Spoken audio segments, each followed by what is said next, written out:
पैसे का घमंड। जतिन की कार स्कूल के गेट के पास पहुंची। जतिन गाड़ी से उतरने से पहले अपना बैग और बोतल संभाल रहा था। तभी गाड़ी के बाहर एक भिखारिन गोद में बच्चा लिए आकर खड़ी हो गई और शीशे पर खटखट करने लगी। जतिन को बहुत गुस्सा आया।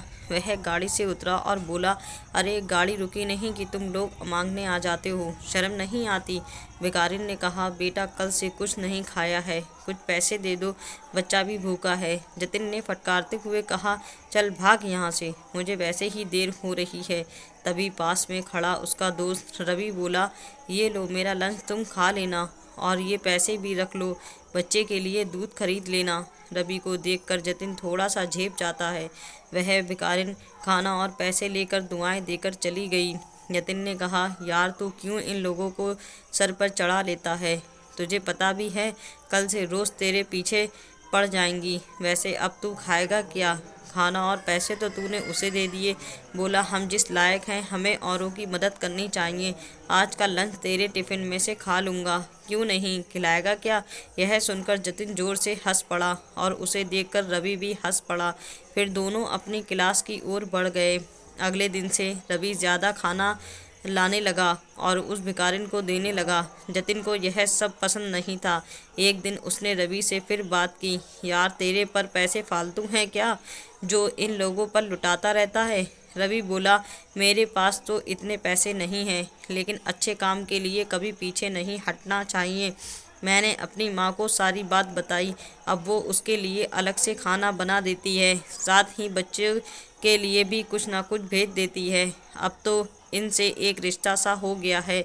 मेरी बात मान, एक बार तू भी किसी की मदद करके देख, तुझे कितना मज़ा आएगा। जतिन कहता है, मेरे पापा कहते हैं कि हमारी मेहनत का पैसा हम किसी पर क्या लुटाएं। मेरे परिवार में कोई भी दान वगैरह नहीं करता है, और अगर करता भी है तो टैक्स बचाने के लिए। रवि हंसकर जवाब देता है, ठीक है, अपनी अपनी सोच है, हम क्या कर सकते हैं। इस पर जतिन बोलता है, देख ये भिखारी ऐसे ही रहेंगे और तुझे भी लूट लूट कर भिखारी बना देंगे। मेरे पास तो पैसे की कभी कमी नहीं होगी, पर तेरा भविष्य मुझे खतरे में दिखाई दे रहा है। रवि कहता है, एक काम करते हैं, कॉलेज ख़त्म होने के बाद एक बार यहीं मिलने आएंगे, फिर बताएंगे कि कौन कहाँ तक पहुँचा। जतिन रवि से मिलने का वादा कर लेता है। कुछ ही सालों में दोनों दोस्त अलग अलग कॉलेज में एडमिशन ले लेते हैं और अपनी पढ़ाई में लग जाते हैं। कॉलेज के बाद दोनों बिछड़ गए जाते हैं। एक दिन जतिन अपने स्कूल के सामने से गुजर रहा था। तभी उसने देखा कि स्कूल के पास ही एक छोटी सी दुकान है, बच्चों के खाने पीने का सामान बेचने की। उस पर एक छोटा सा लड़का और उसकी माँ बैठे थे। जतिन पहचान गया कि ये तो वही भिखारिन जिसे रवि अक्सर पैसे दिया करता था। उन्हें देखकर उससे रवि की याद आ गई, लेकिन वह उसे कहाँ ढूंढे। कुछ ही देर में वो अपने ऑफिस पहुंच जाता है। ऑफिस में उसका मैनेजर जतिन से मीटिंग करता है। सर, आपके पापा के जाने के बाद पूरा बिजनेस ही बैठ गया। एक गलत साइट पर बिल्डिंग बनाकर सारा पैसा डूब गया। अब एक प्रोजेक्ट है, अगर यह हमें मिला जाए तो काम बन सकता है, वरना 2 महीने में कंपनी और घर दोनों नीलाम हो जाएंगे। जतिन बोलता है, मैं जानता हूँ, पता नहीं किसकी नज़र लग गई हमारे बिजनेस को। आप इस प्रोजेक्ट की डिटेल मुझे भेज दो।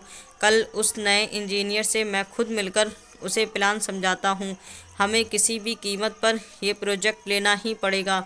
अगले दिन जतिन जल्दी से तैयार होकर प्रोजेक्ट की फाइल लेकर सरकारी दफ्तर में पहुँच जाता है।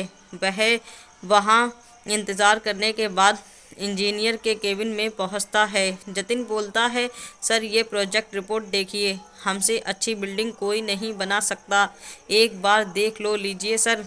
तभी वह गौर से देखता है, यह तो उसका दोस्त रवि था। उसे देखकर जतिन बहुत खुश होता है। रवि भी सीट से उठकर उससे गले मिलता है। जतिन कहता है, अब तो मुझे कोई चिंता नहीं है, तू है तो मेरा सारा काम हो जाएगा। यह सुनकर रवि कहता है, जतिन ये प्रोजेक्ट मैं तेरी कंपनी को नहीं दे सकता हूँ। तेरी कंपनी ने जो बेईमानी से गलत जगह बिल्डिंग बनाई, उससे तुम्हारी रेपुटेशन खराब हो चुकी है। मैं तो क्या, इस शहर में तुम्हें कोई भी प्रोजेक्ट नहीं मिलेगा। यह सुनकर जतिन रवि के पैर पकड़ लेता है। यार ऐसा मत बोल, मैं सड़क पर आ जाऊंगा। तुझे देखकर मुझे एक उम्मीद बंधी है। अगर ये प्रोजेक्ट ना मिला तो मैं बर्बाद हो जाऊंगा। रवि जतिन से कहता है, चल मेरे साथ। वह जतिन को लेकर उसी स्कूल के सामने पहुंच जाता है। वहां जाकर रवि कहता है, पहचानता है इस औरत को जिसे तूने कभी भीख नहीं दी, हमेशा फटकार देता था। मैंने इसकी थोड़ी सी मदद की और आज ये दुकान पर सामान बेचकर अपनी रोजी रोटी चला रही है। कोई मजबूरी में भीख मांगता है तो हमें उसका मजाक नहीं उड़ाना चाहिए। आज देख, भीख तो तू भी मुझसे मांग रहा है, इसमें और इसमें क्या फ़र्क रह गया।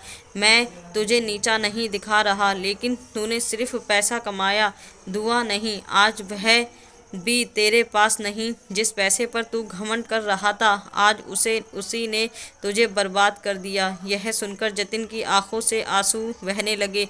वह बोला, हाँ तू ठीक कह रहा है, मेरे परिवार ने कभी किसी की मदद नहीं की, यही शिक्षा उन्होंने मुझे दी होती। रवि जतिन को लेकर उसी दुकान पर पहुंच जाता है। वह औरत उन्हें देखकर उनके पास आ जाती है। भैया आप आइए, बैठिए, मैं अभी आपके लिए कुछ लाती हूँ। रवि बोला, नहीं माँ जी, मैं तो बस आपसे मिलने आया था, कोई परेशानी तो नहीं है। वह औरत बोली, भैया आपके कारण हम भिखारी की जिल्लत से बाहर निकल आए। मेरा बेटा अब स्कूल जाता है, यही पास ही में हमने एक कमरा किराए पर ले लिया है। मैं अपने बेटे को पढ़ाकर आपके जैसा अफसर बनाना चाहती हूँ। पूरी ज़िंदगी भी लगी रहूँ तो आपका एहसान नहीं चुका सकती। उनसे मिलकर जतिन को भी अच्छा लगा।